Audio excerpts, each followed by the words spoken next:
are you not allowed to say anything to them when it's affecting your children? I know. So. You're listening to the Nacho Kids Podcast, where we discuss all things step-family related. Real stories, real people, real help. Your hosts are the creators of the Nacho Kids Method and the Nacho Kids Academy Step Family Coaching Team, Lori and David Sims. Welcome to episode 180 of the Nacho Kids Podcast.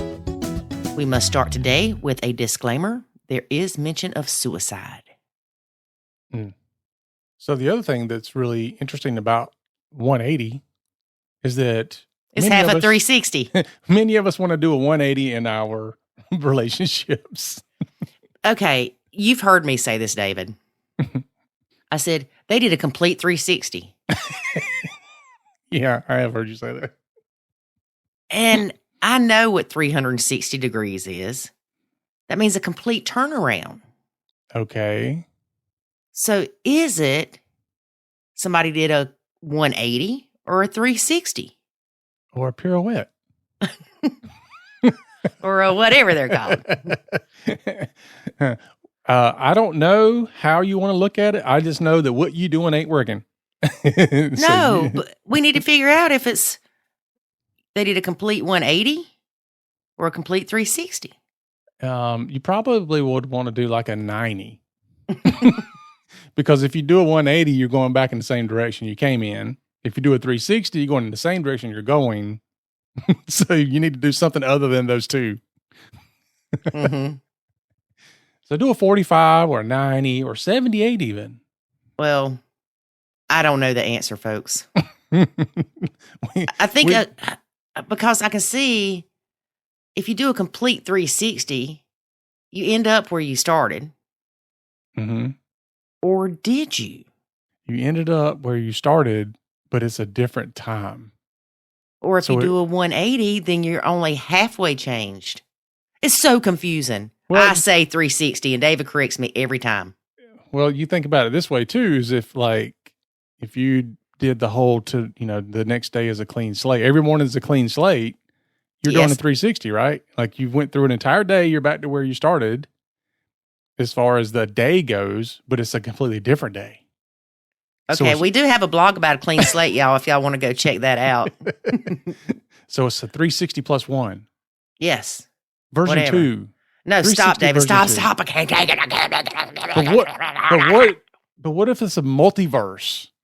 And okay, so we have people reach out to us occasionally asking, is there a podcast for blah, blah, blah? There's podcasts for everything. Yeah. If you want to search our podcast, you can go to nachokids.com/podcast, and there is a search feature. And for instance, you can type in high conflict biomom. You can type in childless stepmom. You can type in child-free stepmom. You can type in whatever and see which podcasts come up. Yeah. In other words, if you send an email to me that says, can you recommend which podcast you talk about XYZ? My response to you is, I ain't Google. We put a search function on there for a reason. It's funny because in the beginning, when people would ask me about a specific podcast, I remembered. Yeah. After 180 of them? No, you do the same thing that you want them to do, which is you go to your site and you search. Right. So y'all can do that. Yeah. Not that anybody's asked. So if you're feeling guilty, I ain't talking about anybody in particular. A lot of people have asked. Okay. Well, nobody's asked me. So But that's because people know better than to ask you. That's right. Because I ain't Google. Because that's what they know you will say. So here's a cool site. You've probably seen this before. They shortened it up, but it was called Let Me Google That For You. And they shortened it to LMGTFU. Why? Oh, I did you. So LMGTFY. So here's the cool thing about it. So go to that site, you type in whatever it is you're looking for, and it gives you a link. And when you send that link to somebody, it basically says, let me Google that for you. It's kind of a smart, eloquent way of saying, you could have done this yourself. So I like using that when somebody asks me a question about something that they don't want to take their own time to search for, and they want to take my time to search for it. So I use that sometimes. Not for people that are like in the academy and things like that. I do this mostly to like my employees who are asking me questions that they clearly can find out themselves, but they just want to bounce it back. I'm so confused because when you go there, it takes me to LMGTFY app, right? Yep. All right, so let's type something in. Okay. Let's type in Christmas trees, right? Mm-hmm. I hit enter and nothing happens. No, you don't hit enter. Oh, you hit search. But why do they have a search glass, but nothing still comes up? No, you don't. You hit get link. Oh. And it copies the link. Okay. And then you send them the link that it copied, which blah, blah, blah, whatever it is. Now it comes up and it shows you this image, like video image kind of somebody going into the browser and typing it in. and it even tells you like, type this here, then click search. Okay. So don't go there, people.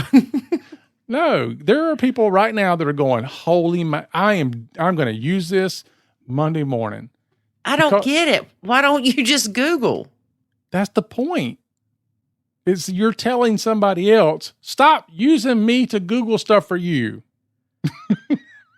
But in this thing makes them go to Google and do the search. And you're going, okay, here's how you do it. You type it in here and you click search. Okay, I think I get it. So it's kind of a smart aleck app. Is that not what I said in the beginning? I don't remember what you said in the beginning. I said it's a smart aleck way of saying you could have done this yourself. Sometimes when I go back through these podcasts and I edit them, I hear you say something and I just don't even respond. And I find that interesting that I can tune you out so well when we're doing this. Because you'll say something smart alecky and I just keep on trucking.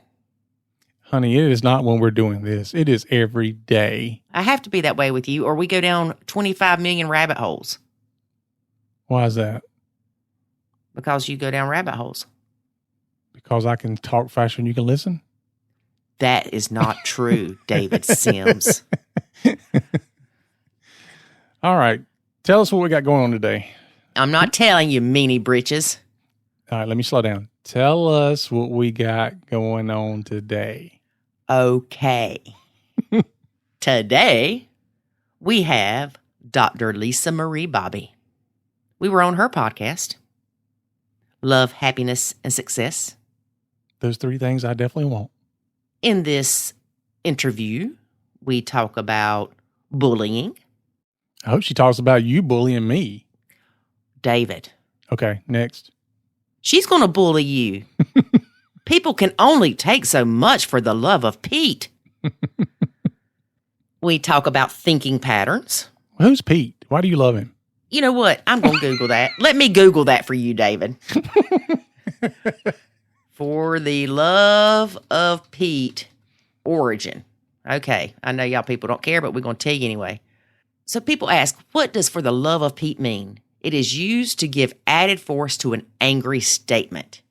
See, now you're angry. It says, some people say for the love of Mike. I don't know him either. I don't either. Well, maybe you should go and talk to Dr. Lisa Marie Bobby about your anger issues. Maybe you should go talk to her about your button pushing issues. Sure.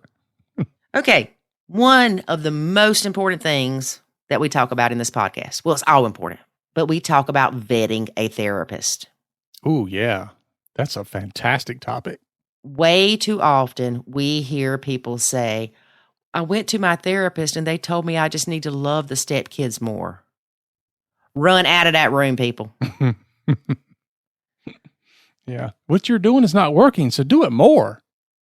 For therapists and counselors and whatever their title is, a lot of them do not understand the dynamics of blended families. Yeah. I mean, even within the marriage and family therapist realm, I guess you want to call it. I mean, we talk about this in the interview. There's just a lot of work that needs to be done. Yes, a lot. So if you're looking for help with your blend, vet your therapist. But also, you can join the Nacho Kids Academy. Mm-hmm. But I say that, not saying that everyone has to agree with Nacho or the Nacho Kids method, but the Nacho Kids Academy is where you learn to do this properly, because it's not being spiteful to your stepkids. It's not being mean to your partner saying, I'm going to dump all this crap back on them. That's not what it is. It's out of love. So vet your therapist. So do some work and vet a therapist before you just jump into going to meet them.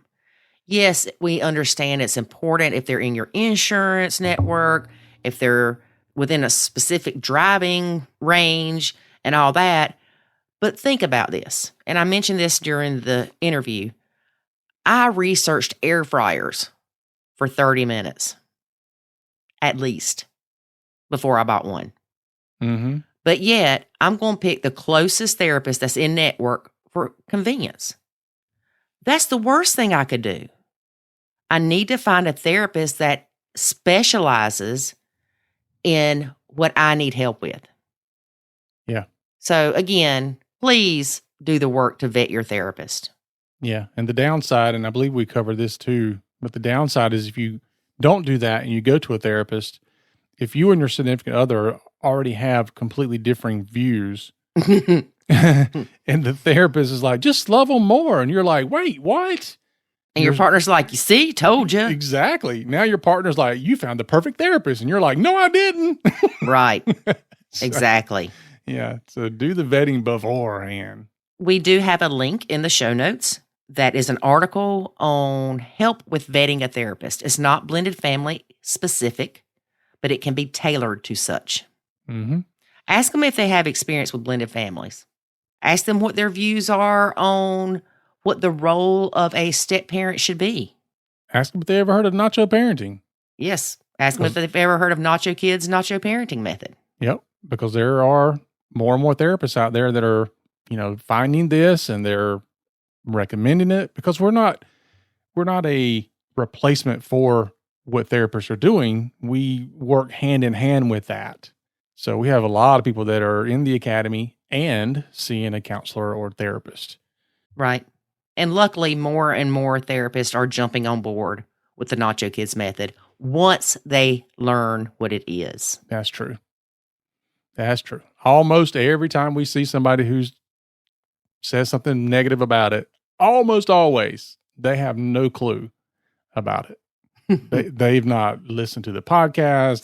They've not joined the academy. They've done very, very little research, but yet they got an opinion. I would say, if you're listening to this and you want to say something about Nacho Kids and have questions, reach out to us. We will tell you. But those people aren't listening to this. That's the amazing thing. Like, we are super available, right? Super available. And you've got these people that do complete shows about Nacho, but yet never even reach out to say, hey, you guys created this. Let me ask you some questions so I get it directly from the people that created it. I mean, it's amazing how little that happens. Or someone will say, I wonder when the creator of this decided to create Nacho Kids, if they understood blah, blah, blah. Guess I'll never know. You can find out. Yeah, just ask. Just ask. Again, we are super available. All right. Anyway, enough of that. Enough of that.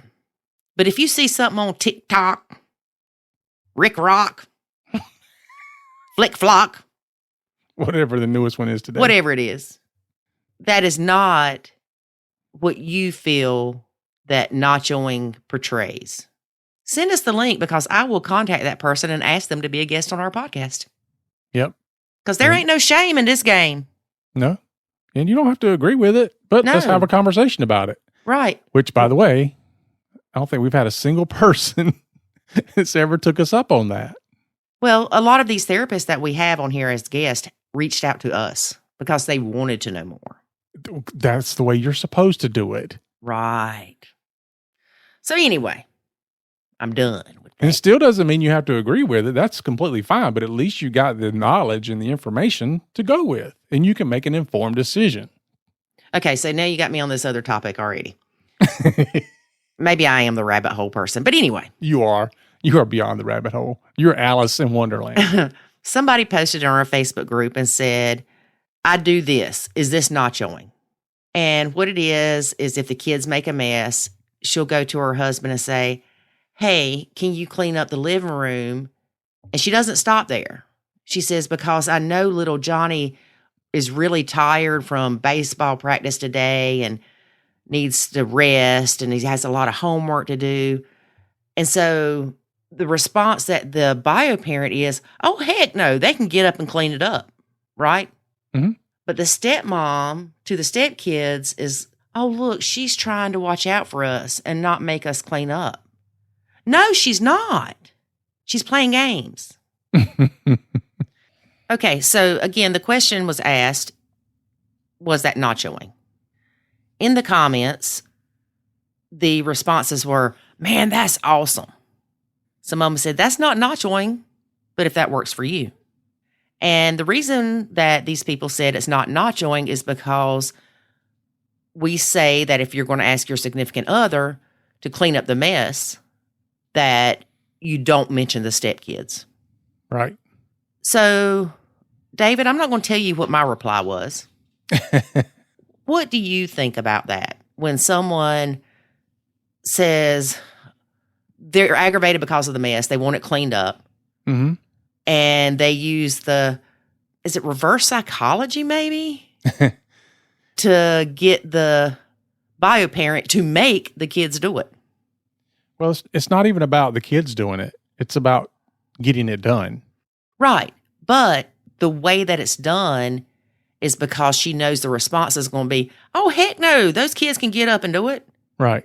She doesn't just say, can you clean up the mess? And then him say, oh, little Johnny, come clean up your mess. She does the whole, little Johnny's tired. He had to get up early. He had baseball practice or whatever. So it looks like she's the superhero. Well, I would say that it may backfire at some point to where the kid goes, you're telling on me. I mean, I know you're trying to make it look all innocent, like you care, but you're really just telling on me.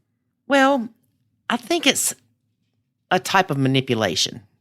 Yeah, it's a fine line. But right. I would, one thing I like to tell people is keep your words to a minimum when you're dealing with certain things, because the more you try to drag it out, the more the message is lost. And the more likely it is you're going to say something that is going to spark a fight. Just, say a few things and that's it. Can you help me get this cleaned up or whatever? But we say don't bring the kids into it at all. Just don't even talk about it. It doesn't matter. It doesn't matter that the kids left the dishes on the table. What matters is that there are dishes on the table. Right. And then you go to your significant other and you can say, can you help me grab those dishes off the table?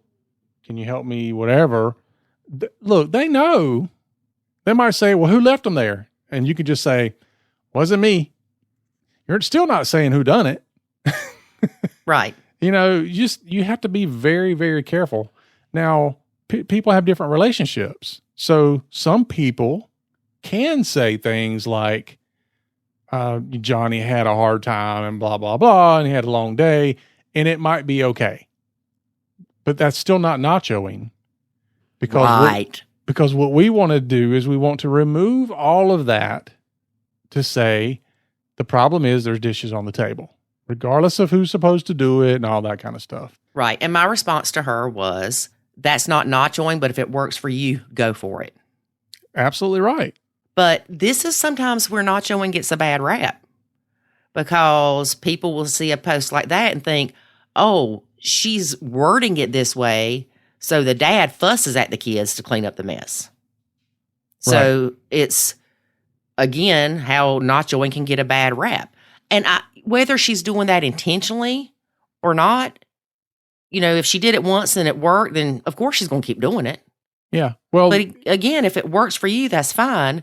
But like you said, you've got to be careful, because at some point, if you don't really mean it, and I think this was part of the discussion, she wasn't saying she didn't mean it.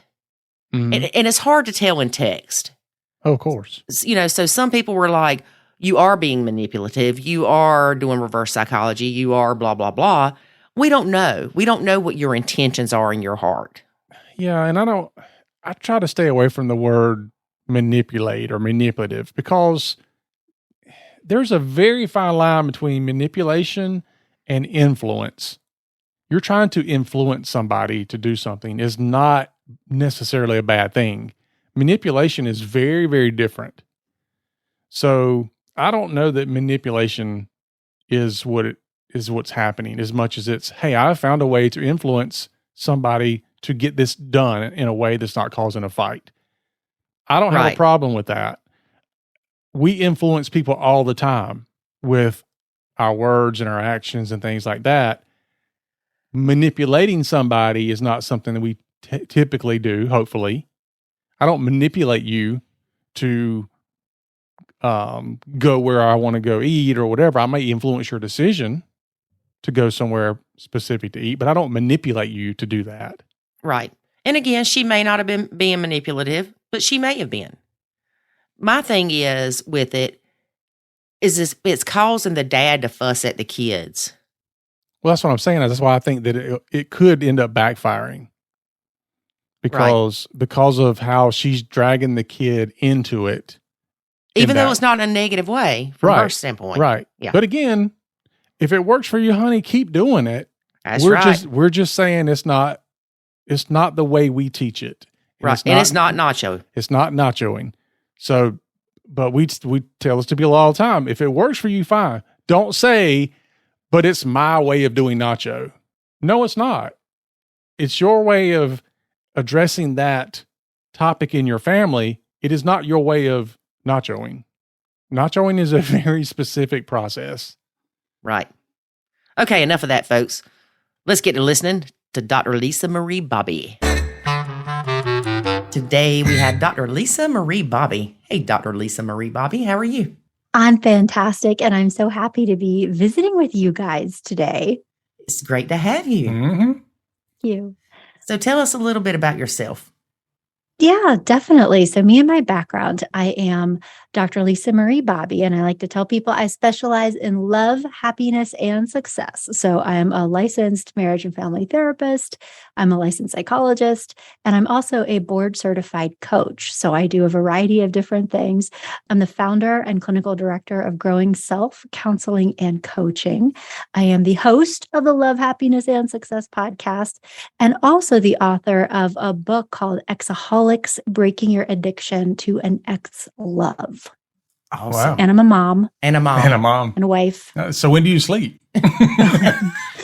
Rarely, actually. It's a problem. So I'm hoping we could talk about that on today's show. Get your advice. On how to sleep. Yeah. But Lori has no problem with it. So she's here to help you pretty well. Yeah, I have no problem sleeping. I admire that. Ugh. Sometimes it's good. Yeah. It's the way I escape reality. Yeah. So we were on your podcast recently as well. Mm-hmm. So I want to kind of jump into a question that you had that came in on ours. So we'll go ahead and get to that before we dive into some other things. So maybe that might even take us down another path. So we'll see what that question is and go from there. Okay, that sounds fantastic. Yes, so we had the most fun conversation together a little while ago on my podcast, and then when we posted that episode on our website, so sometimes people will leave comments at the bottom of the post, and we had a listener reach out to say, "What about?" And so in our interview, we talked about all kinds of different facets of nacho parenting and you guys' stories and all the things. And so this listener got in touch and said, what about when the stepchild's behavior or actions affect your bio children? are you not allowed to say anything to them when it's affecting your children? I know. So, I well, tell me, because I'm going to put a link back to your answer on our website for this person. That is a fact-specific determination. That's a legal way of saying it just depends. Well, basically, it's no different than if your child goes to daycare or school.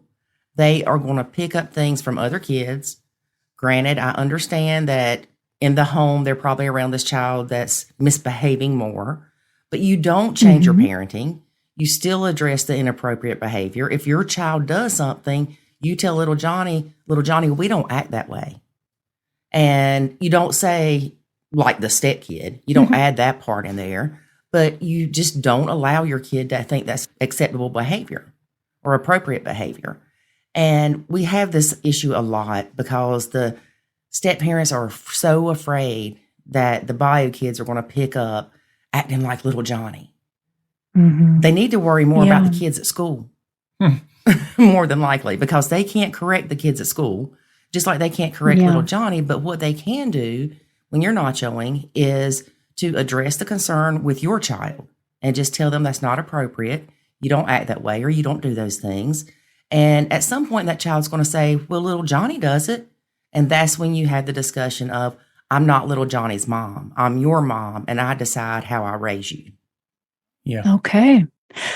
So then that would be a scenario if it's affecting your kids, like, inciting behaviors in them.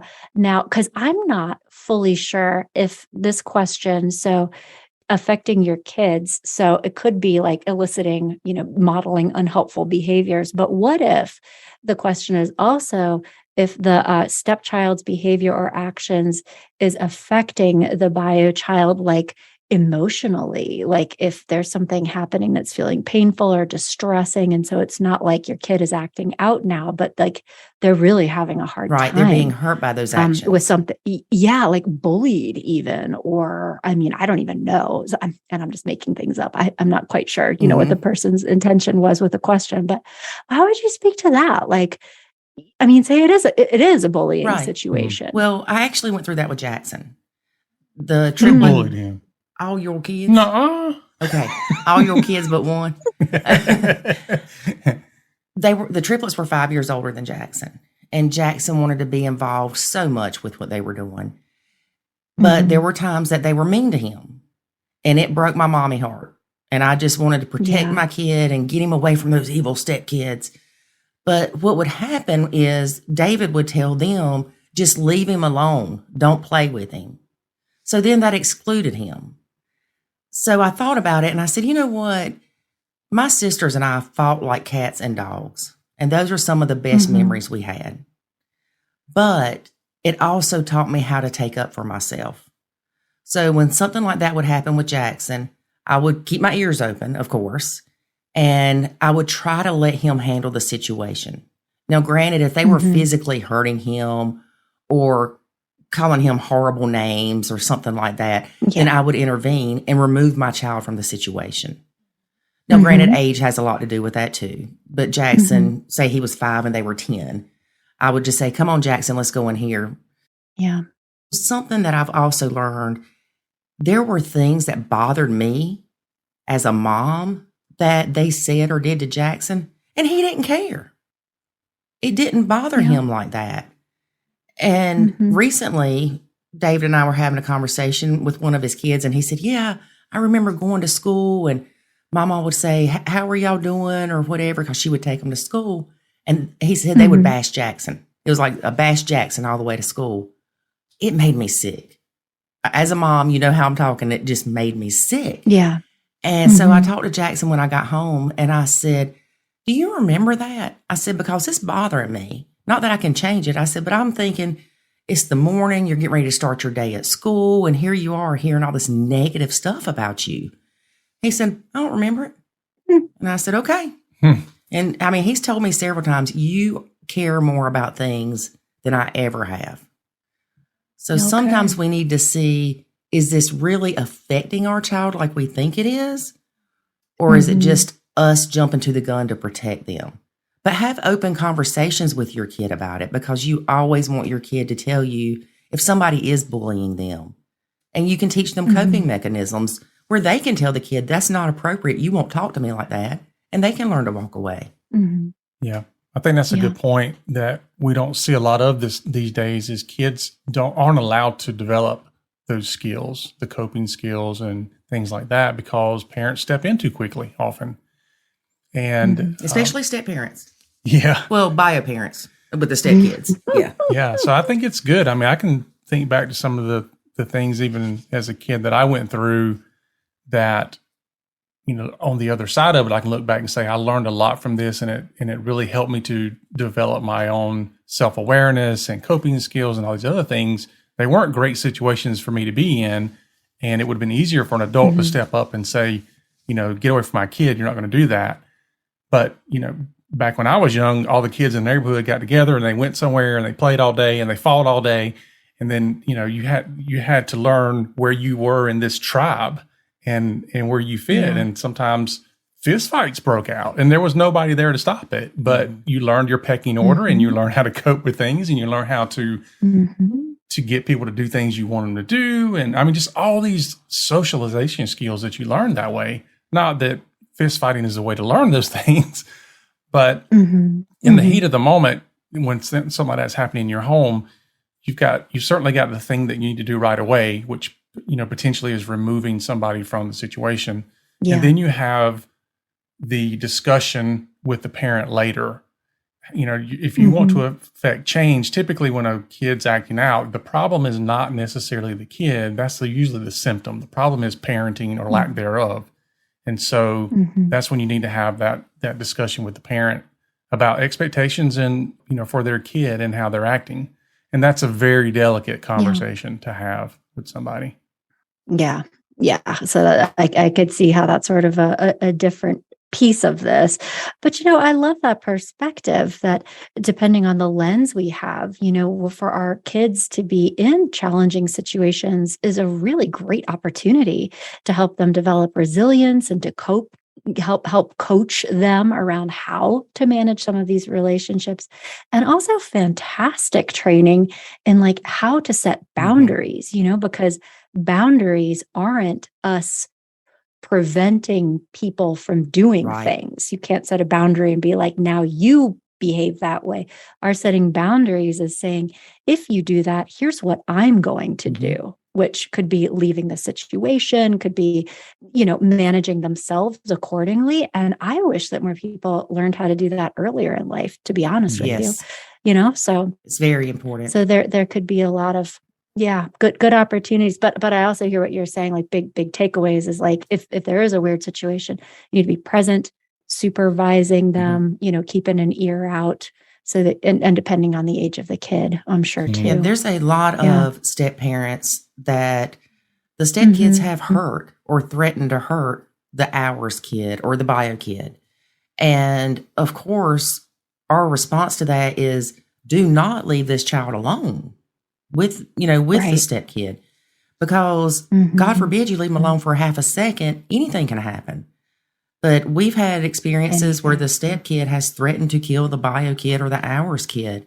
And they're like, what do we do? And I'm thinking, what do you mean? What do you do? You never leave that kid with the opportunity for that to happen. And then, of course, the step kid needs counseling, and you need to talk to the bio parent about that as well. Yeah, we've even had situations where step kids of opposite sex, and sometimes even same sex, there's accusations of sexual misconduct. Sometimes it's there, sometimes it's not there.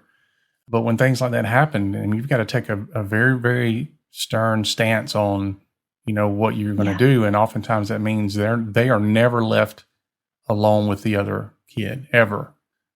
Absolutely. Yeah, safety issues. Never nacho safety, never. We did have one lady, I was so impressed with her. She said, I've taught my kid how to nacho. And I said, really? She said, yeah. She said, it's so funny because now when the step kid says something or is mean to them, they say, you can act like that if you want to, but I'm not going to entertain it. And we'll go in their room. I'm like, awesome. Look at that kid. You're always training people, even at our age, you're always training people how to deal with you, how to interact with you, what you will accept. You're always doing that. Yeah, that's great advice. I have a question for you. Oh, Okay. I'm ready. So, and this isn't blended family related, but it could be. The word bullying. When I was growing up, that wasn't a word. Like I said, my sisters and I, we fought like crazy, and we said some very hateful things to each other. And there were kids at school that we didn't even use the word bullying. It was just they were mean. Why do you think that all of a sudden that's been labeled as bullying? And what's the difference in bullying versus kids just being kids and being mean? Yeah, right. I hear you. You know, the way that I think about these lines and these differences, it's like the difference between somebody in a relationship being mean and sort of saying hateful things and not doing nice things all the time. There's a difference between that and domestic violence or intimate partner violence, where there is power and control, there is abuse, there is really damaging kinds of things. And there's also a component of like helplessness, I think.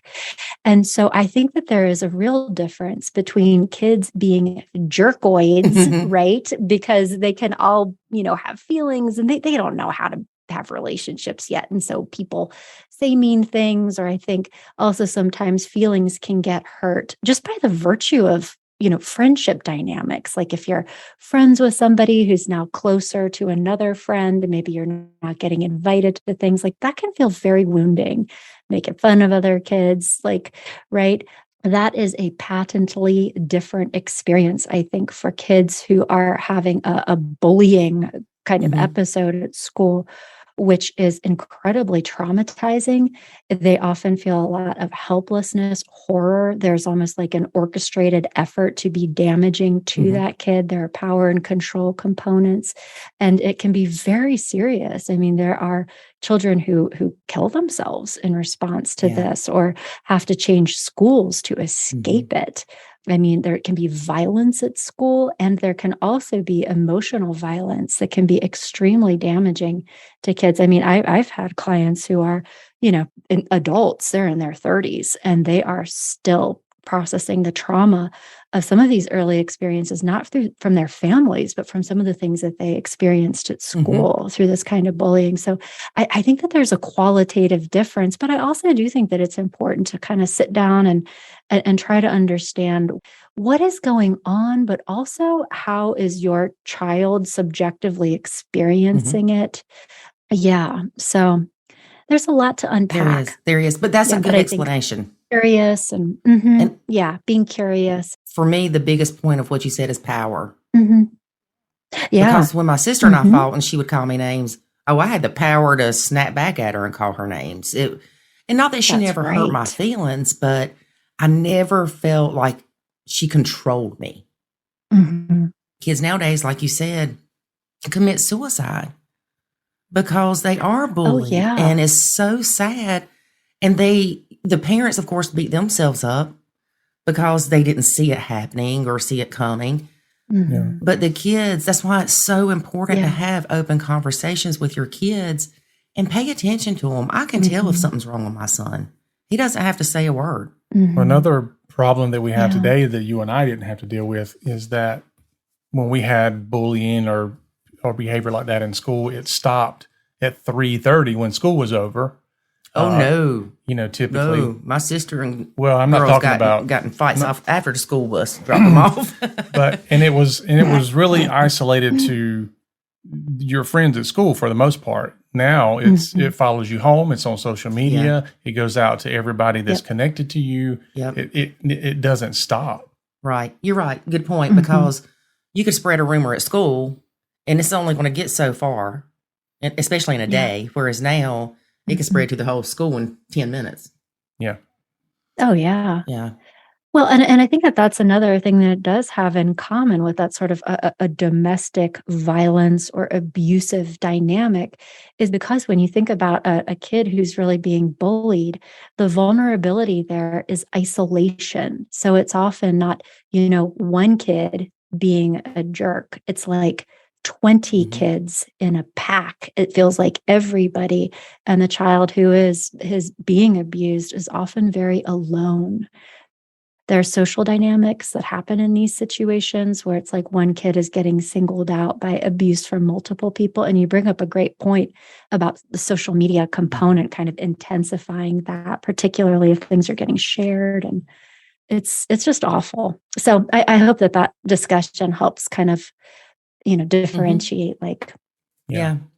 And I think people on social media as well, we call them keyboard warriors or whatever you want to call them, but they're behind that keyboard. They have a completely different demeanor and a different, they don't mind attacking people because it's a faceless thing kind of, if you're sitting face to face. They're not worried about getting their butt kicked. Yeah. But it's also, you don't view the person as a person. They're an avatar or whatever. And so you don't have that same reaction. It's almost like if you're playing a video game and you hurt this person on a video game, it's okay. It's not real. And so pixels. Sometimes people don't take that. It's like, oh, it's just an avatar of their picture on Facebook. It's not like I'm really hurting them. I've had people say things before, not related to bullying, but it was something that was actually related to somebody releasing some private healthcare information on Facebook. And the response they gave me when I said, you can't do this, was, it's just Facebook. Like, this is not the real world. It's just made up. I mean, what? Yeah. It's like people can't separate the two. Interesting. Yeah. No, it's much, much harder to not have empathy for people, when in real life. It's much easier to dehumanize and be vile to people if they're not quite real. And I think COVID made that worse. Oh, yeah. Yeah. Yeah. It kind of took away that human interaction a little bit. Well, also, I know we're going down a different path here, but it's also when you label people.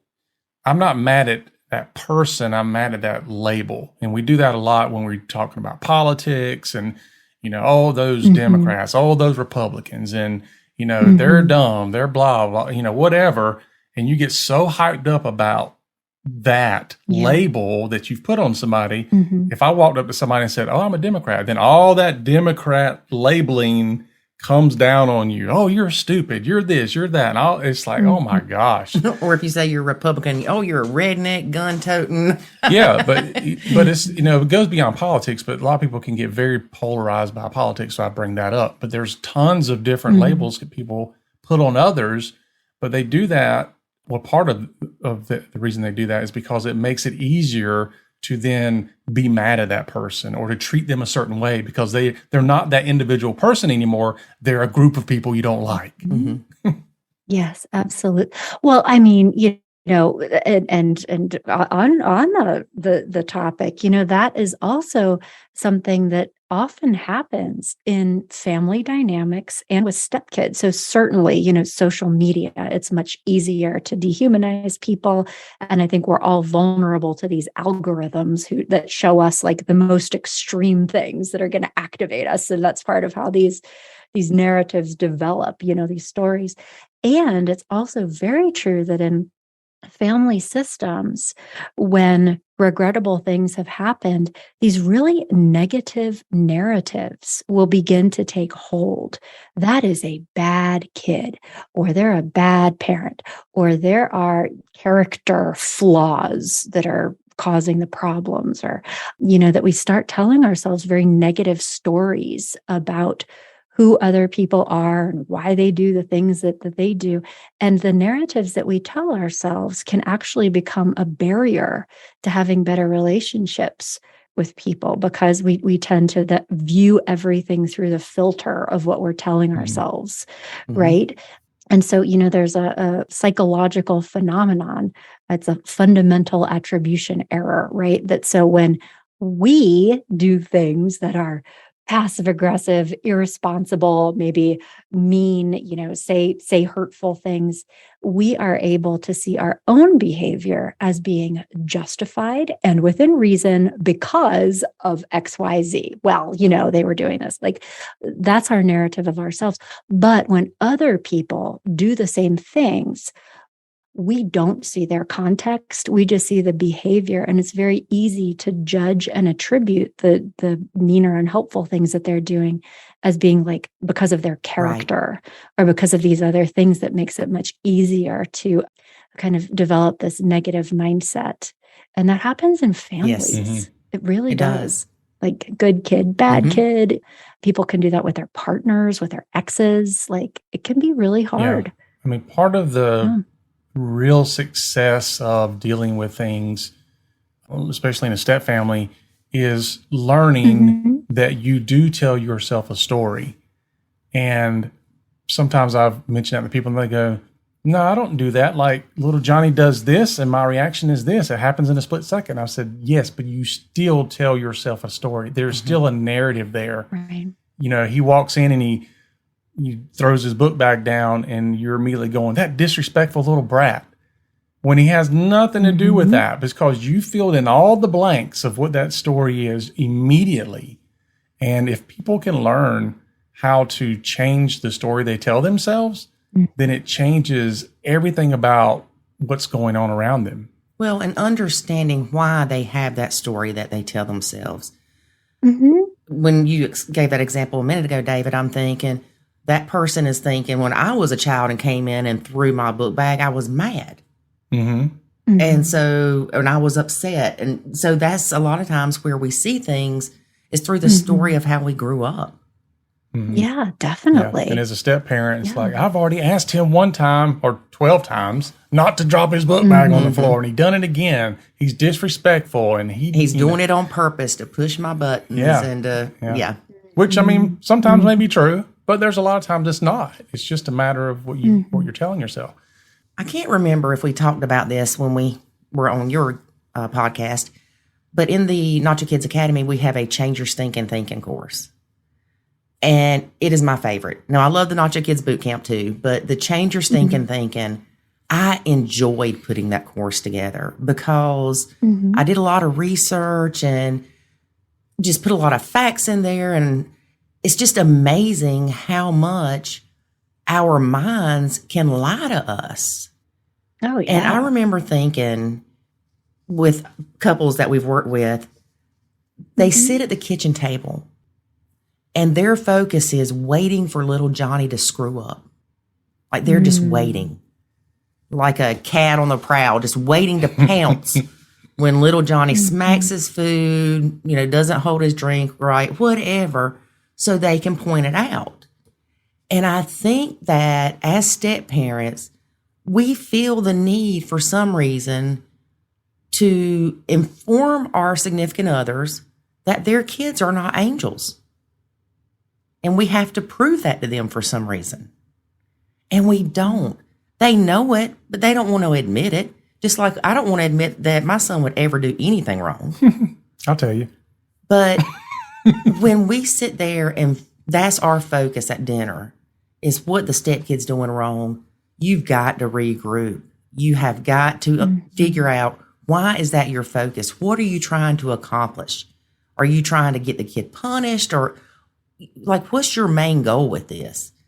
And instead, focus on your relationship with your significant other or with your own kids, whatever it may be. And if you find yourself that you can't have dinner without thinking about, what's little Johnny going to do? What can I, point out that he's doing wrong? Go eat dinner by yourself, because you're not benefiting anybody, even yourself, because those negative thoughts will eat you alive, and they are so easy to spiral out of control. I find it so interesting that you can convince yourself you climbed Mount Everest. Isn't that crazy to think that that's the power that your mind has, that you can convince yourself you've climbed Mount Everest and you've never been there? But we convince ourselves of crap all the time.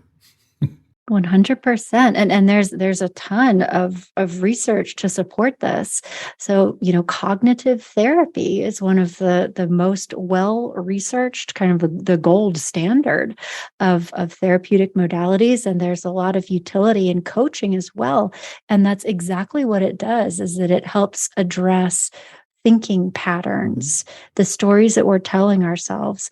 And it's well known that certain ways of thinking about things will very reliably create feelings of anger, anxiety, upset. And the hard part is that they're often so automatic or even subconscious. So we don't know that we're even having thoughts. We're just sitting there, and then all of a sudden we're having a feeling and not even aware that there was a thought in between there, And so to be able to unpack that and try to understand, what am I telling myself right now that's making me feel this way, or making me motivated to take this stance in the relationship. And so you can go a lot of ways there. But the other thing I will say, as a family therapist, because family therapists are different than other kinds of therapists, and that we're trained to see things systemically, meaning that, we're all reacting to things that are happening in our environment. Like,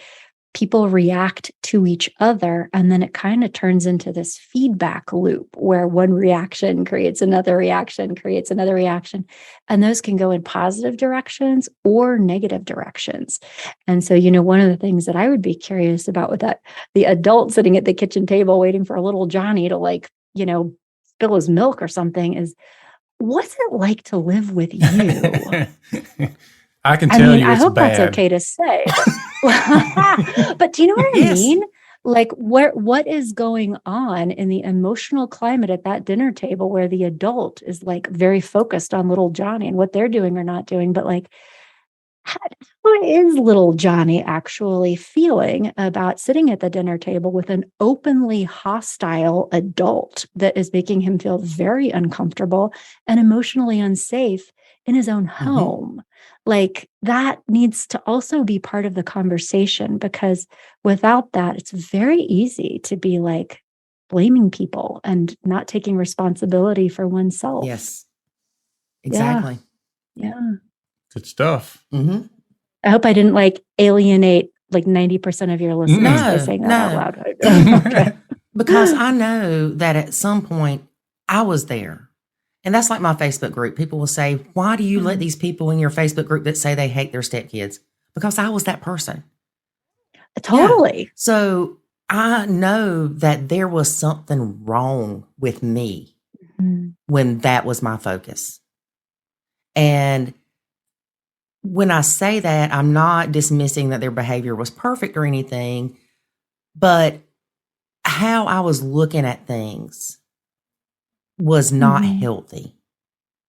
And it wasn't where if the kids did something wrong, I would necessarily say anything to them, but I would look at David.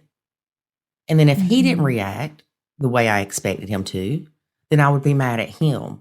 So all I did was put tension in our relationship that was unnecessary, because, again, my focus was, what can I do to show David these kids are not angels? And really, I think that boiled down to the fact that I was struggling in this blend, and I wanted to blame it on somebody else. Yeah, I hear you.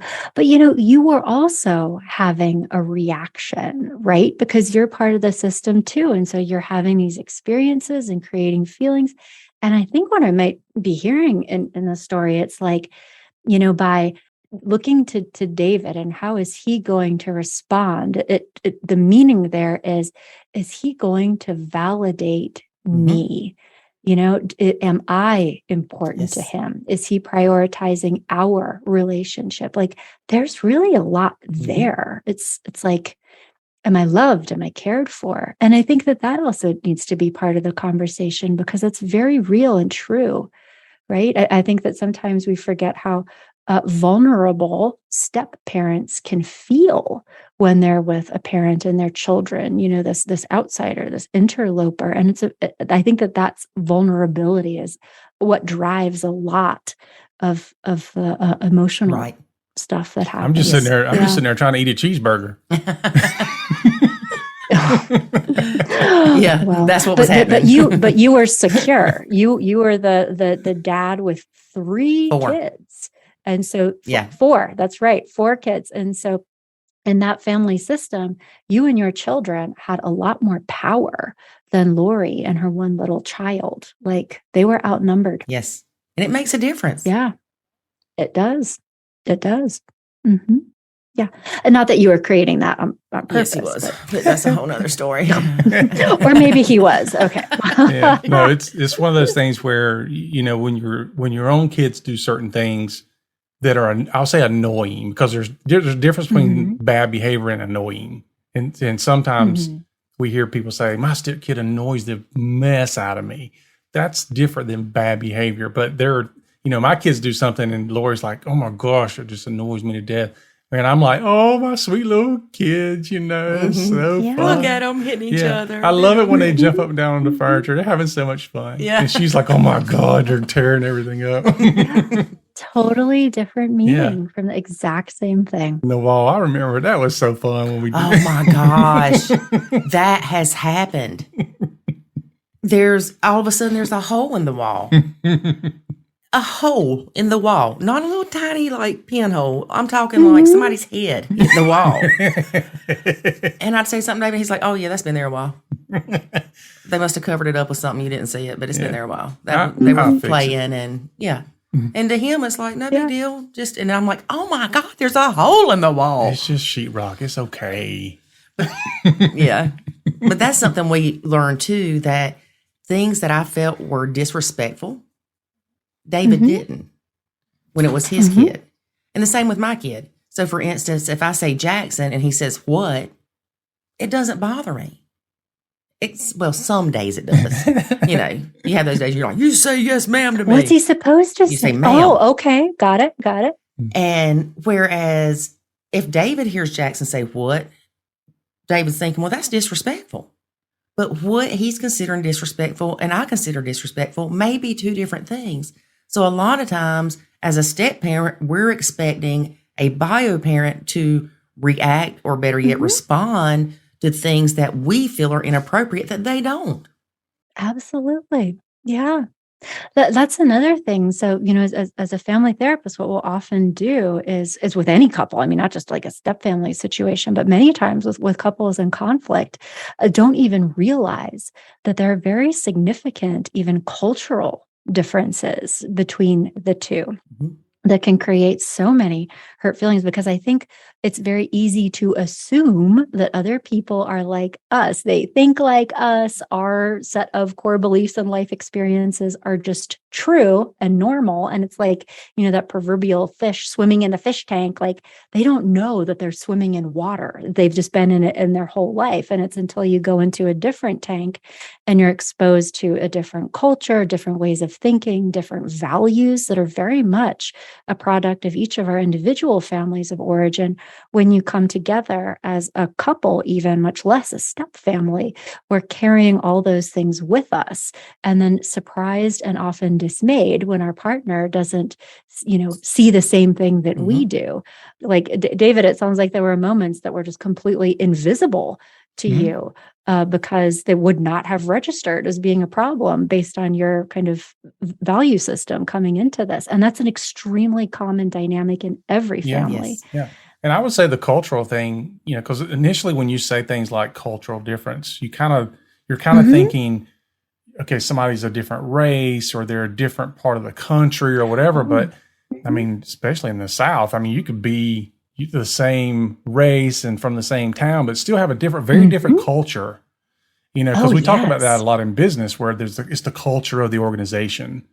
It's the same thing in families. What's the culture of your family? And so the culture of my family, previously, and it could have been from my parents, or it could have been from my divorced, a first family, the bio family, but all these different cultural things come into play. And then it creates a very different thing. And, how Lori was raised, very different than me. And it was only, 30 miles apart, but We were raised very differently. So it's a different culture of family and family values. Heck, my younger sister was raised differently than I was in the same house. That's true. I mean, yeah. So that brings me to another point. We deal with this a lot with fairness. The bio parent or the step parent, whoever, is not fair to all the kids the same. And fair does not always mean equal. Just because little Johnny got a new pair of shoes doesn't mean little Susie needs a new pair of shoes. Or just because the 10-year-olds can go spend the night somewhere doesn't mean that it's appropriate for the 5-year-old to do it. But I think with step families that people get so hung up on that things have to be fair that it really does cause a great divide, because they look at it as, you are treating my kid differently. You are treating them less than. Well, no, I just got Jackson a pair of shoes because he needed them. I didn't think I need to go buy your 4 kids shoes. So I know growing up, my parents, like I said, I've got 2 sisters. One's 5 years older, one's 5 years younger. And my older sister's passed away. But things weren't the same with us. My older sister struggled in school. If she made a C, it was hallelujah, praise God. That was me. If I made a 98, it's Lori. What's wrong? And so there were these different standards set for us. Was it fair? As an adult, I say yes. And the reason I can say yes as an adult is because they knew that school was easier for me than it was her. They were measuring you against yourself, not you against your sisters. Right. Whereas as a child, I'm thinking, what the crap? Dawn comes in with a C and it's, let's get a cake. I make a 98 on an exam and it's, what's wrong with you? Can you not focus? I mean, a lot of the beating up with the 98 was on myself because I wanted that 100. I wanted to know what I did wrong. Yeah. Whereas Dawn, my older sister, she was more like, well, it's a passing grade. I don't care if it was a D. And so even in the same house, things are different in a bio family. But it's more accepted than when it's a step family. We put so much pressure on step families to be above and beyond what even a bio family is sometimes. Yeah. No, you bring up a good point that there's a big difference between equal and equitable.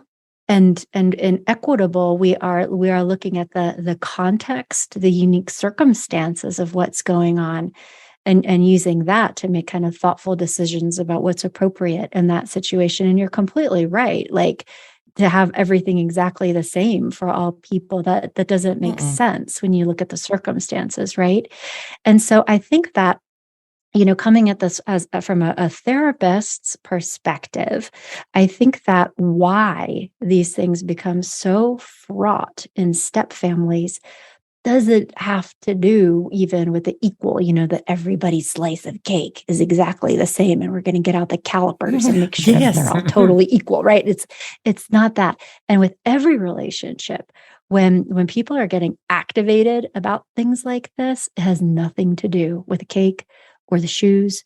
Tell me about, is it hurt? Is it fear? What's going on that is related to this feeling? And it can take a process of unpacking, over numerous sessions, but I particularly like one modality called emotionally focused couples therapy that really takes a look at the emotional reactions that people are having. And so, hypothetically, somebody who is having a reaction to, you're not treating my kids fairly, over a period of time, that kind of therapy can help people crack into their attachment bond.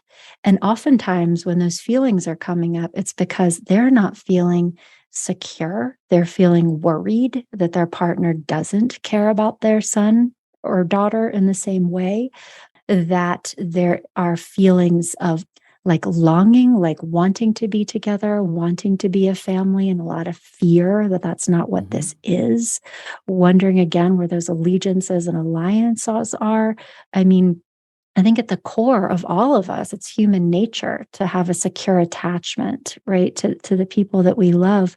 And the question in there is, can I count on you? Are you there for me? And if my child is really an emotional extension of myself, can my child trust you? Are you there for my kid? Do you love my kid? Because if you don't, I don't know about this anymore. I mean, it creates a real emotional bind, right? So then people are hyper vigilant about the equal slices of cake. That's not what we're talking about. It's about these fundamental security issues. And I think that when, in therapy, when we're able to have conversations and bring these things out and really help people have bonding experiences, that helps their relationships become more secure. Whether, the other stuff turns into the dust that it always was, Yeah. Does that make it makes sense? perfect sense. Yes, Yeah. definitely. Yeah. So what do you say to people? Because you made a comment about, if you don't love my kid, and I'm not sure about this. There's a different level of love oftentimes when it comes to how I feel about my stepkid or how a step parent feels about her stepkid. Sometimes it's, I don't like them at all. I don't even love them at all. Yeah. I don't care nothing about them. And then other times it's like, yeah, I mean, I love them, but not like my own. And then you got some people, some bio parents that often say, I expect you to love my kid like you love yours. How do you address that? You're crazy. Yeah. Apparently you don't. Apparently you don't have blended family experience. That's when I say, apparently you're not a parent. Well, I mean, I understand, and I agree with what you're saying, that that expectation is probably misguided. But I think it's also really important for people to be talking about this, because I think that that's the dream, right? I mean, many people who divorced or so and end a relationship for one reason or another and have a child involved, there can be so much guilt, I think, and pain about, okay, so I wasn't happy in that relationship anymore, but even though I feel better, my kid's family also disintegrated, and that there can be a lot of feelings around that. And so I think one of the fantasies and the hopes is that in remarrying and creating a new family, that family unit will be restored in some ways. And I think that people don't always talk about this openly. They might not even be fully conscious of it, but I think that that's that hope, that even though the original family broke up for whatever reason, we're going to get a second chance. And then my child will have this relationship with a person, who hopefully will either replace or maybe even be a better version of their parent. And that is not what it's happens. not realistic. And I think it really isn't. And I think that it can be actually very painful and having to go through a grief process for people to kind of come to terms with the fact that in the absolute best case scenario, most of the time in a blended family situation, there will be a fondness and an affection and a warmth between a step parent and a stepchild, not that like ferocious love that you have for your biological child. And I know that some situations are different and that kind of love can grow over time, but I think that is the exception. Yes. That is not the norm. Right. Before you started talking, I actually wrote down guilty parent syndrome. Because guilty parent syndrome. That's a much more succinct way. Because that drives us as parents a lot of times. That's and right. then you mentioned grieving. And we were part of the Step Family Summit this year with Claudette Chenevert. And part of the VIP package was, I think it was a 5-day, it was a 7-day grieving your step family. Because what you're actually doing is grieving what you hoped would be a nuclear family. And I really feel like that once people let go of those nuclear family expectations, life becomes so much easier, so much more enjoyable, and so much less stressed. Mm-hmm. Agreed. Yeah. You have to go through a process of redefining what your family is going to look like. Mm-hmm. And, we all go into even our, we'll say nuclear family or first family, because sometimes it's both. Traditional. Yeah. But we go into it with these expectations, and then we share those expectations with the person, typically when we decide we're going to start, talking about marriage, and we talk about what the expectations are and what it's going to look like. And so there's oftentimes everybody's kind of going in the same direction. In a blended family, you're coming in and you still have whatever the expectations are that you created before. And this other person has expectations, and you may still talk about them. And like Lori and I, we had, I would say 99%, if not 99.9% of our expectations were the same, at least on paper. But what we weren't prepared for, as much as we tried, we weren't prepared for the differences mentally and emotionally. We were prepared for the physical differences, but not the mental and emotional differences. And that's where we made a lot of mistakes.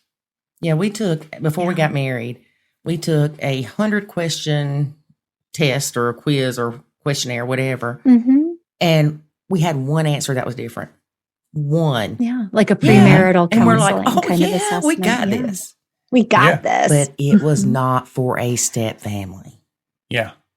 Yeah. And we laugh now talking about it because I've got guilty parent syndrome. He does too. And if we had a kid together, that kid would be walking a tightrope, I can promise you. And often we see this in step families where, say, for instance, the dad treats the ours kid differently and is tougher and more strict on the ours kid. And then the stepmom is saying, well, he needs to be that way with his other kid. Well, just be glad he's that way with your kid. You can't change the relationship he has with his first bio kid, but you've complained about how he treats that kid, and he's treating your ours kid the way you want him to treat the step kid. So be thankful. Yeah. If that made any sense. I feel like I needed a flow chart for that. Oh, no, I totally get it. And it goes back to that equitable idea that, even emotionally, there's a different context around the children in the home who came from the previous like family unit, that it feels different emotionally, and the way that we, behave is a direct result of that a lot of times. We see it a lot, and I know where the step parent almost views the step kid as a visitor in the home because they kind of feel uncomfortable when the step kid comes for whatever reason. It could be because the step kid runs back and tells the other bio parent stuff that happened in the other home, or for whatever reason. And we see it again. We see it all the time where if there's rooms that, the step kid doesn't need a room of their own because they're only here every other weekend. I completely disagree with that. That child needs to feel like that's their home too. I don't care if they're there one day a month. Now, granted, I know some people can't have a room for every child. We couldn't. David's kids were all bunched up there for a little bit. But you don't need to treat that kid like it's not their home. And one of my biggest pet peeves, and I'm coming from the step parent point of view, and especially in my Facebook group, somebody will say, my house, my rules. And I say, where does your husband live? Or where does your partner live? Well, he lives here too. Well, guess what? It's his house. And it's his kid's house. And if you are of that mentality of it's mine, it's my way or the highway, you're not going to just struggle in this relationship, but you're going to struggle in any of them you get from this point forward.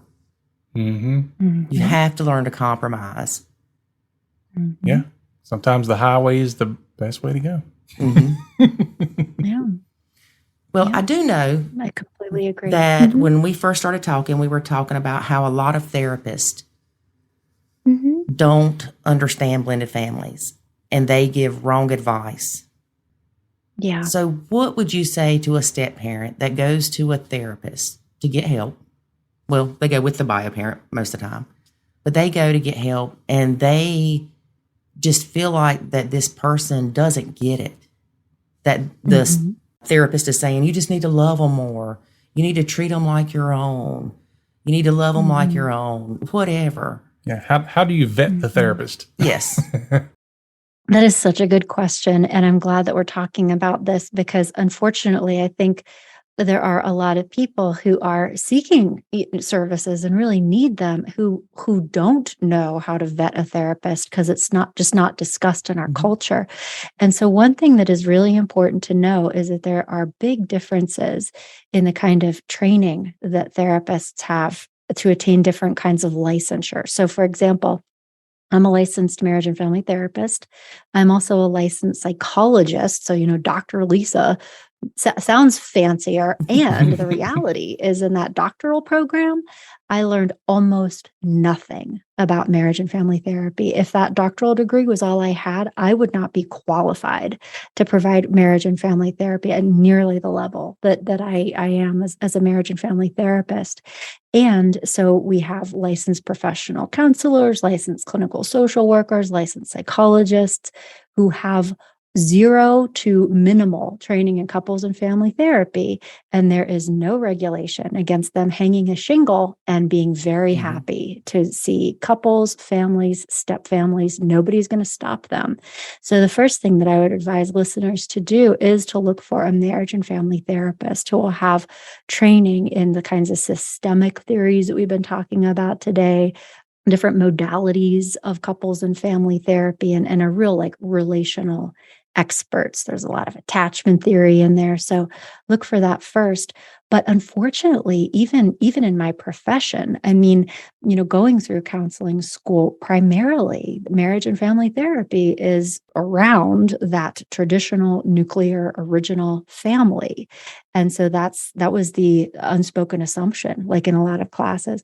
I didn't learn specifically about step family dynamics until after graduate school and really now interacting with families that are having a lot of the experiences that we've been talking about. And so, wound up doing some postgraduate education and training there. But so what I always advise people, and what we even do at our practice, Growing Self, it's if there's a marriage and family therapist who's interested in joining our team, do a lot of interviewing and case vignettes. And one of them is a blended family situation.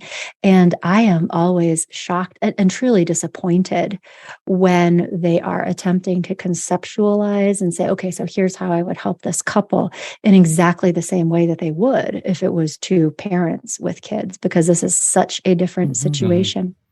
So what I would really be looking for is a therapist who understands that there is a different dynamic in step families, a different kind of relationship than a traditional parenting relationship. And there are a whole different set of circumstances and issues and feelings and things that need to be managed. So it's very, very important, I think, for anybody when you're looking for a therapist to assume that you're going to need to interview a few people and schedule, hopefully, a first free consultation. It should be. So, and it is an opportunity to interview a therapist and make sure they would be a good fit for you. I would never flip through the online and, oh, great, they're close to our house and they have a 7 p.m. appointment. Great, we got a therapist. Let's do it. That is not a good idea. Schedule free consultations with 5 of them and say, tell us about your experience in working with blended families and wait for the answer.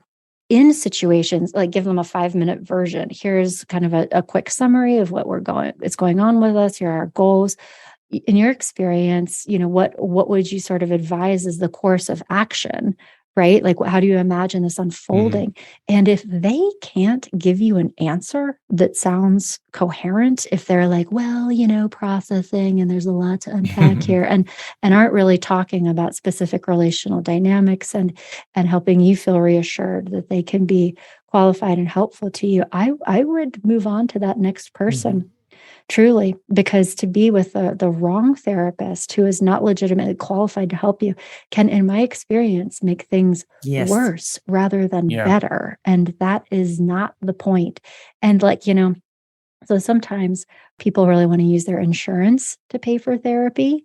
And sometimes, there are financial considerations, but health insurance pays for medically necessary treatment of a psychiatric diagnosis.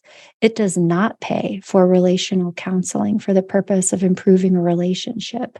So if you want to use your insurance, it means that somebody in there has a psychiatric disorder and that the therapist is saying, we are providing treatment for the identified patient's psychiatric condition. This is not to make you guys improve your communication and like each other more.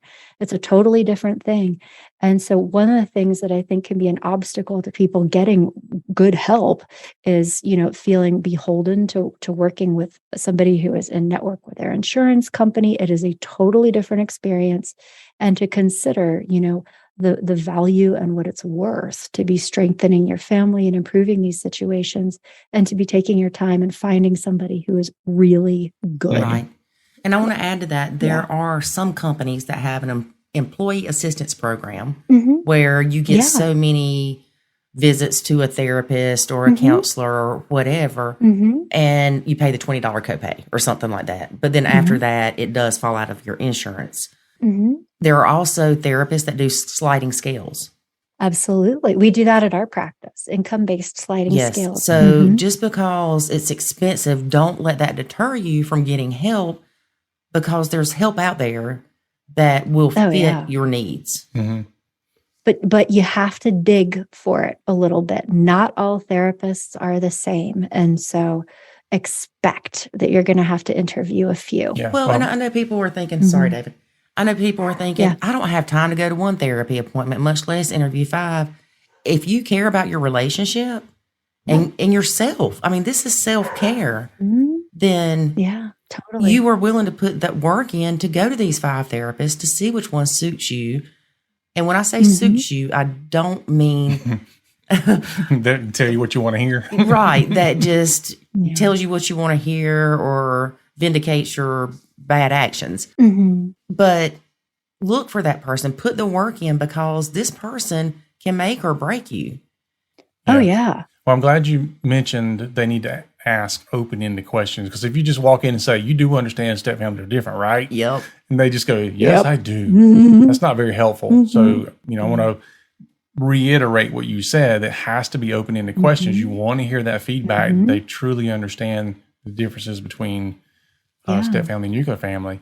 Some people prescribe to the notion that I only want to deal with a therapist that is in a blended family, or they've experienced that, which I don't necessarily disagree with it, but at the same time, everybody can't have experienced something in order to also help you with it.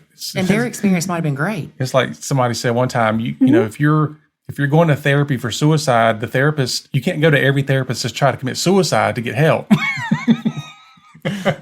Well, no, I hear you. And when I hear that, what I hear in there is this almost anxiety, like, will this person understand me? Am I going to be valued? Are they going to see my perspective? Or am I going to be judged, or are they not going to understand me? Because it's really scary, to go and talk with somebody.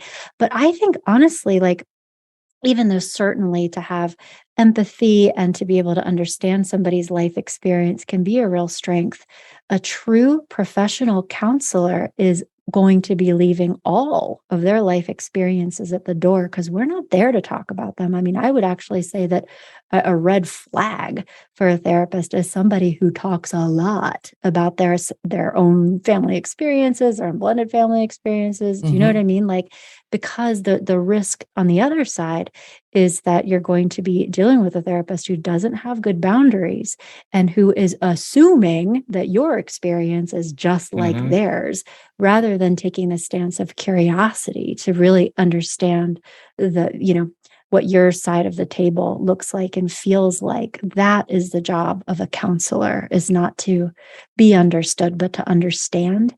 And also, if you're interviewing therapists and you don't feel that way, that's an important sign that you're probably not with the right person, whether or not they've had a similar life experience. I don't know if we told you how bad we were when we went to see Mr. Butler. Yeah. And, I was physically sick. I was mentally crazy. Still David, crazy. hush. But honestly, if Mr. Butler would have said, Lori, you just need to love them more, you would have checked out. I might have checked out in a bad invalidating. It would have felt invalidating. Right. I would have gotten in the car and been like, great, somebody else that thinks that I'm doing everything wrong, or I'm the reason things are the way they are, and I can't do anything right, and I can't make myself love these kids. And then they go with that spiral. Yeah. And it can easily spiral into suicidal thoughts. Yeah. The world would be better off without me. Yeah. Yes. Yes, exactly. Yep. Yeah. Well, I'm so glad that you connected with a good therapist who was genuinely able to help you. He knew I was hard-headed. That's what helped. That's a gift. He knew he had to say that so many times to me. Lori, they are not your kids. But we do see it in our Facebook group a lot where, people are told, you just need to love them more. You just need to treat them like your own. Don't use the word step in your home because it's bad. It's reality. And that it annoys me so much because they're part of the problem. I completely agree. It turns into this chorus, this narrative, if you will, in the larger culture around, well, what's wrong with you? And it is not the same situation. If it is helpful for your listeners, I did put together an article. It's like how to find a marriage counselor that just has information about qualifications and like what the different modalities are and like kind of questions to ask. And if it's helpful, I'm glad to share it for your listeners, just so they can, I think just to make like informed choices. Right. I think too often in these situations, especially, because there can be a power dynamic when you go to get help, you go to talk to the doctor. Well, they must know what they're doing, right? So we kind of hand over the keys and I think lose our power to be like, no, I have the right to ask questions. And particularly with things like therapy, which is it's a soft science. Like, there's no regulation like the way there is with medical professionals around the kind of things that therapists are doing. It's vital that people seeking help are doing so from a place of empowerment and information. Right. Yeah. I think one of the toughest places that I've seen people is when they have a very different opinion of what the step family should be doing. And they go to a counselor or a therapist, and that counselor or therapist sides with one or the other person. And so for example, I'm telling the story and Lori's telling her story, and then the therapist is like, well, David's absolutely right, and I can see exactly where he's coming from, and Lori, you should blah blah, and it's like I feel like I'm looking, because I'm looking at him going, this is the best counselor ever, and she's like, I'm ready to find another one, and it's that's a tough spot to be in, and we've seen a lot of couples that they say that where it's like, my husband loves them to death, I hate him. But again, think about the fact that probably 95% of therapists providing couples and family therapy are not marriage and family therapists. They're LPCs, they're LCSWs, they're licensed psychologists, and the hallmark that you are not with an MFT is a therapist who is identifying one of you as being the problem, because that is what they were trained to do, is a diagnosis and treatment of mental health conditions. So Lori is agitated and angry. Well, let's talk about Lori's anxiety and mood disorder, because clearly that's, See, I told you. I told say that. Well, no, but so a marriage and family therapist with that systemic perspective. So my client is not either one of you. It is your relationship. It is a space in between you. And so an MFT does not look at one or the other or try, because, it's just a totally different modality. And so if you are with a counselor who is sort of feeling unbalanced, it means that you're probably with somebody who's not qualified to help you. I think one of my more favorite questions is when people come to us for coaching is that, one of them usually takes the lead. I don't know how about your clients, but typically there's one that talks more. That would be me. But they explain this problem, and it's usually the problem that it's the other person's creating is, the way they explain it. And so I'll often say, so what role are you playing in this problem? And it's like, what? How dare you, David Sims? So, no, what role are you playing? Because you're playing a role in it. You might not realize that. You might have to go back and think about that some and come back next week. But you are playing a role in this problem. Yeah, no, I hear you. Well, and I guess a question for you is something that I'm curious about. So I know that you guys do a lot of coaching with couples and families. How do you determine, sort of the lines between when, you're working with a couple or family system and it's coaching appropriate, right? Versus a situation where like, okay, so we're being like quasi marriage and family therapists right now, and this family probably should be in therapy rather than coaching. Do you have like an assessment process for that, or is it kind of on a case by case? It's case by case. Mm-hmm. We had this one couple that after talking to them, it wasn't one-on-one coaching. It was our Q&A session in our academy. Mm-hmm. Yeah. But we knew we couldn't help them. And we knew that their problems were deeper than blended family issues. Mm-hmm. And, immediately after our call, I sent her a message and I said, we appreciate you being on the call, but we really think that you should seek a licensed marriage therapist to discuss these issues. Mm-hmm. And, got it. Sometimes a lot of people will think the blended family issue is the issue, but it's not. Mm-hmm. And so once we see that it's not a blended family issue, I mean, yes, we can give some guidance on marriage things. Well, no, I think we're really good about staying in our lane. Like we understand where we can help and where we can't. And we don't try to be a superhero and we can help everybody. Mm-hmm. We're really good about understanding that and then pointing people to other resources. That's like, that's good. That's ethical. We don't have, neither one of us have good co-parenting relationships with our ex.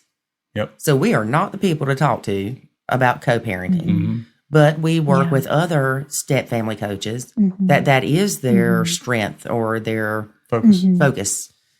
And so we will refer people to them if that's the case.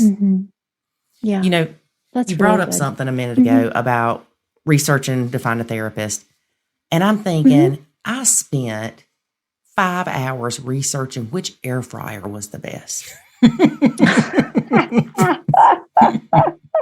How many people do the same thing? But like you said, when they look for a therapist, it's, oh, look, Dr. Lisa's 0.5 miles down the road. She has evening sessions. Yeah. This is her. You spent 2 minutes looking for Dr. Lisa, but you spent 5 hours looking for an air fryer. Mm-hmm. That is an excellent point. I think we all do that. Totally. Yeah. Well, and at the end, again, I think it's easy to assume that people have credentials and that it's all the same. Yeah. Well, you don't understand that. Like I come from the IT world, and we have a lot of acronyms. And it's funny because within our world, we have tons of certifications and all this kind of stuff. I can put all these things on my website, and unless you're in IT, you're not going to know what they are. They mean nothing to you. Totally. And it's kind of the same in other areas. Like if you come up and you start throwing all these acronyms, I'm an MFT. Well, what is that? What does that mean? Okay, I'm a marriage and family therapist. Okay, great. I still don't know what that means. So it's good when you can sit down with somebody and just have that conversation. I'm glad you have these acronyms, and I'm glad you have things in front of your name and behind your name and all that, but I don't know what any of that means, and how does it apply to me? Right. Right. Yes. And how can you help me? Yep. Right. Yeah. How can you help me? At the end of the day, that's the question. Exactly. Can you help me? Mm-hmm. Can you help me? Mm-hmm. Well, I could keep talking to you forever. I know. I say that to everybody, but I really mean it. She's going to start charging you. You better hurry up. No. You guys are so much fun to talk to. You are so cute. Well, thank you. I'm sure we would love to have you back on in the future. Maybe we could sometime next year have you back on as an anniversary of your first time being a guest or something. Yeah. Aww, I'd be happy to visit with you guys anytime. Yeah, anything that would be helpful to your listeners. Well, location-wise, where are you if people, are close? If they're 0.5 miles down the road and they want to... Well, our practice is based in Colorado. So we have offices like in the Denver metro area, but our practice has grown quite a bit over the years. And so we now have, I think, 50 some counselors running around. I know, it's crazy. And we have people licensed in many different states. We have people in Canada. We have somebody in Australia even. So yeah, it's and so again, for therapy situations, obviously we need to be connected with a licensed therapist, but we do also, provide relationship coaching services that, sometimes can work without the licensure requirement. So yeah, that's great. But Denver-ish, if you want to come in person. I've got some relatives that are moving next year to Colorado, and I think near Denver. So if we get out that way, I'll let you know. Oh, that would be so fun to get together. I'd love that. I live north of Denver, but I would come down and see you. Sweet. Well, tell us again where people can find you. Oh, thank you. So, Growing Self Counseling and Coaching is our practice. So growingself.com. We have a very active blog. We also do the Love, Happiness, and Success podcast, where David and Lori were featured guests. And on a podcast, we have all kinds of stuff. So love, happiness, and success. So certainly relationships, couples, parenting, families, long distance relationships. But we also do a lot around personal growth and individual therapy. And also we do career coaching and professional development. That's where the success piece comes in. Oh, awesome. So we have a lot of resources there for you. You're just a one-stop shop. Yeah. Well, but only for those things. Yeah. Like there's a lot of stuff that we don't do. And so, and I think we're good at being able to figure out, okay, what do people need? And then like you guys do, redirect them. So basically, if you don't want love or happiness or success, don't listen. Okay. Right. Exactly. Well, no, but like, so like a clinic, like a more serious, like clinical mental health issue, people should really go with somebody who specializes in the diagnosis and treatment of like that kind of condition. And so in our practice, it's really relational, it's personal growth, and it's career. So, but, we can always visit and have a free consultation to help figure out what it is that you need, right? And provide referrals. Okay. And if you can shoot me a link for the questionnaire that you have to finding a therapist or whatever. It's an article. Yeah, it's an article, and I'll be happy to send that over to you or try to remember to do that. We'll link to it in the show notes. Yes, I will. Awesome. Right. Thank you again. Okay. Yes, thank you again. As always, great to see you. It's a pleasure. So, David, we do have something special we need to talk about today. All right. As we wrap up. This will air on November the 11th. Happy Veterans Day. It's the day after baby Gideon's birthday. Oh, yeah, well, that too. So, baby Gideon, if you ever listen to this, happy birthday to you, sweet boy. We love you. Yep, 1 year old. 1 year old. Or is it 1 years old? 1 year. But yes, that, and also want to shout out to all the veterans. My 3 of my sons are veterans. My dad's a veteran. So lots of people in my family are veterans. Shout out to all of them. Thanks for your service. Yes, thank you very much. Because I ain't going nowhere. I couldn't make it through basic training, and that was before I was fat. All right, so what else we got going on? Oh, Thanksgiving's coming up. And just a little reminder, be thankful. Mm-hmm. I remember my mom, y'all, I got to tell you this story, and I know I make my mom sound horrible, but she would cook Thanksgiving, and she was angry because she had to get up 6 o'clock, 5 o'clock, whatever it was in the morning, and start cooking the turkey and cook all this food, and you spend 7-8 hours prepping for it. You eat for an hour, and then you got 7-8 more hours of cleaning up time. Yeah, by the time time to sit down and eat, you're like, I'm not even hungry. If you're one of these people that get frustrated having to cook and stuff, don't do it. Meat tray. Exactly. There are many options. Let that day be a day you are thankful for and spend time with your family. Yep. I agree. All right. We talked a lot in the beginning, so we're summing it up now. That's right. And I can sum it all up by saying, life is good when you nacho. Thanks for listening to this episode of the Nacho Kids Podcast. Find us online at nachokids.com. Until next time, remember, life is good when you nacho.